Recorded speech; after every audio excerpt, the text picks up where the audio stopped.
हर कोई राजस्थान में होने वाले उपचुनावों की चर्चा कर रहा है। सियासी गलियारों से लेकर आम चर्चाओं तक सिर्फ एक ही चर्चा हो रही है और वो है उपचुनाव और उपचुनाव से होने वाले आने वाले नतीजों के बारे में। लेकिन आज इस वीडियो में हम आपको बताने वाले हैं कि क्या होगा डोटासरा और सचिन पायलट का हाल, क्योंकि अभी तो उपचुनाव है, लेकिन उपचुनाव के बाद क्या क्या करेगी कांग्रेस, उनके पास है क्या ऑप्शन, इन सारे मुद्दों पर करने वाले हैं चर्चा इस वीडियो में, इसलिए बने रहेगा आखिर तक हमारे साथ। नमस्कार, मैं हूं चेतना शर्मा।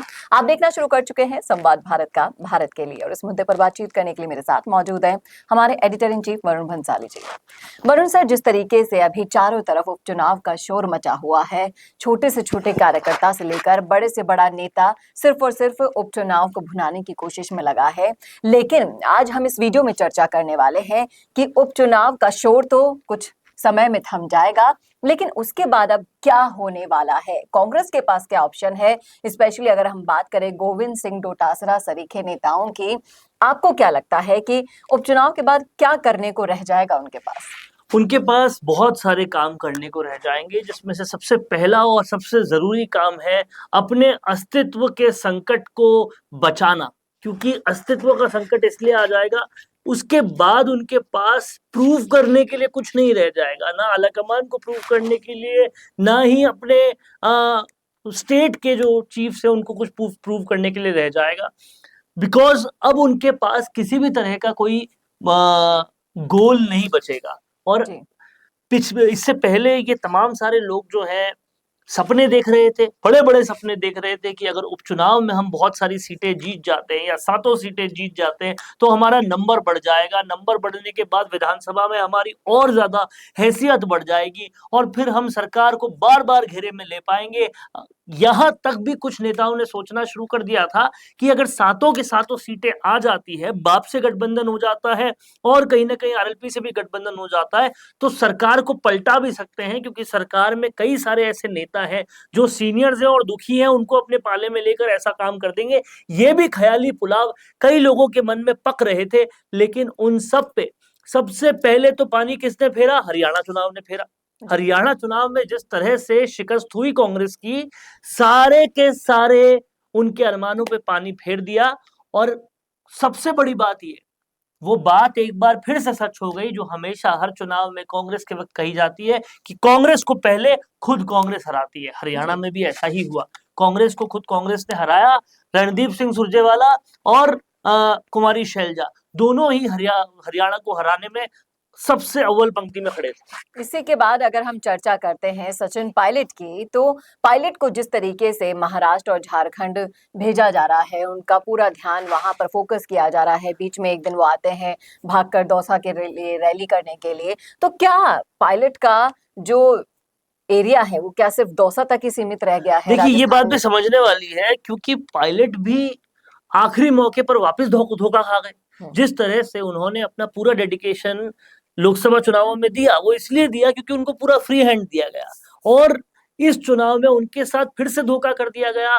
अशोक गहलोत को लास्ट मोमेंट एंट्री देकर उनको हटाकर डिसीजन मेकिंग से जो काम किया गया वो बहुत ही खराब किया गया। इससे कहीं ना कहीं पायलट बहुत आहत भी है।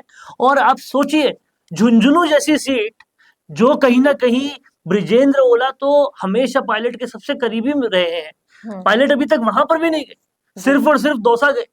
अब इससे साफ समझ में आ रहा है कि पायलट ने राजस्थान उपचुनाव से कुछ भी ज्यादा इंटरेस्ट लेना एकदम बंद कर दिया। अलवर भी हालांकि गए थे, पर मोटे तौर पे बंद कर दिया है जी। उससे ये साफ समझ में आता है कि कांग्रेस के अंदर अब बहुत भारी फूट देखने को मिल गई है, और अशोक गहलोत कहीं ना कहीं इस फूट को बढ़ाना चाहते हैं।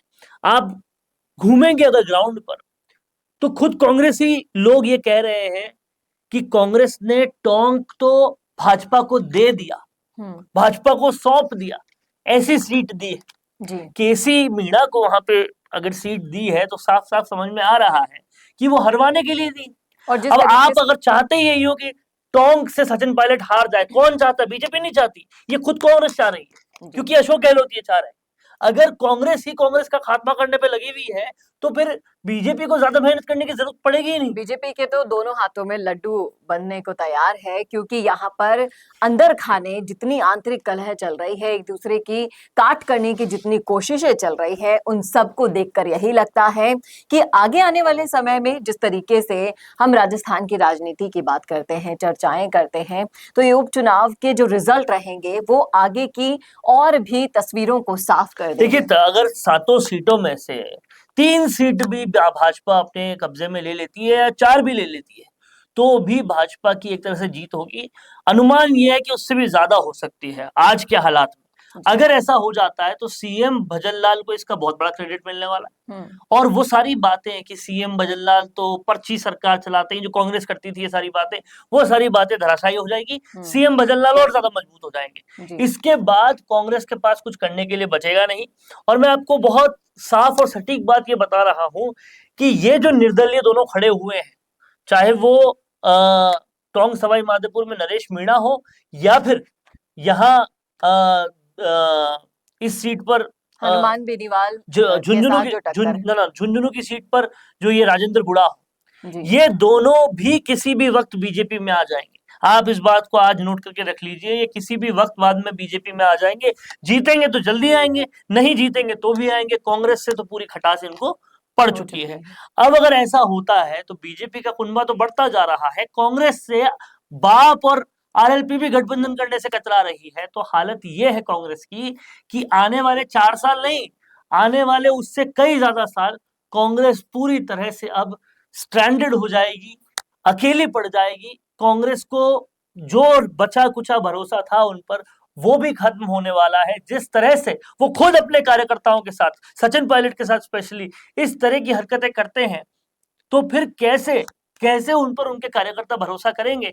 आप कांग्रेस के लिए लड़ते हुए कार्यकर्ता तो आपको मुंह पे मिल जाएंगे, अंदर खाने जब उनका दिल टटोलेंगे तो वो खुद ये कहेंगे कि हमारे भविष्य के बारे में नहीं पता। जी, और इसी के साथ साथ ये तमाम तरह की जो तस्वीरें हैं, ये उपचुनाव के बाद ही आपको दिखने वाली है। और कहीं ना कहीं इन नतीजों के बाद, जो भी नतीजे आएंगे, उसके बाद एक जो धुंधली पड़ी हुई तस्वीर है वो भी निकलकर सामने आएगी। कांग्रेस की जो आंतरिक कलह बीच में देखने को मिली, उपचुनाव के बीच में देखने को मिली, और जो बाद में देखने को मिलेगी, क्योंकि कई बार हनुमान बेनीवाल भी कह चुके हैं बात कि कांग्रेस में तो 6 मुख्यमंत्री हैं, और जिस तरह से पद पाने की लालसा में काम को बिल्कुल नेग्लेक्ट कर दिया जाता है और लड़ाई के बीच में जनता को भी बिल्कुल दरकिनार कर दिया जाता है, उन चीजों को देखकर समझ में आता है कि कांग्रेस की मुश्किलें और भी बढ़ती चली जाएंगी। एक तरफ तो पायलट की नाराजगी, दूसरी तरफ ये जो पद को हथियाने की, सत्ता को हथियाने की जो लड़ाइयां कांग्रेस के भीतर खाने चल रही हैं, वो उजागर होने के बाद इनकी जो रेपुटेशन है वो और भी कम होती चली जाएगी, जिससे कहीं बीजेपी को ही ज्यादा फायदा होने वाला है और कांग्रेस का नुकसान इन उपचुनावों के बाद बढ़ता हुआ नजर आ रहा है। आपकी क्या राय है इस मुद्दे पर? अगर आपने सुना है पूरा वीडियो तो बताइएगा जरूर, क्या सोचते हैं आप? रखिएगा जरूर अपनी राय कमेंट बॉक्स में। कैसा लगा वीडियो बताना ना भूलेगा, और ऐसे और वीडियोस के लिए देखते रहिए संवाद भारत के लिए। नमस्कार। बोरिंग वीडियोस को नेक्स्ट लेवल पे ले जाना चाहते हो, लेकिन कैसे? कंफ्यूज मत हो। MIMS presenting certificate course in video editing. यहाँ सीखो प्रो एडिटिंग के सब सीक्रेट्स, ट्रांजैक्शन से लेकर इफेक्ट्स तक।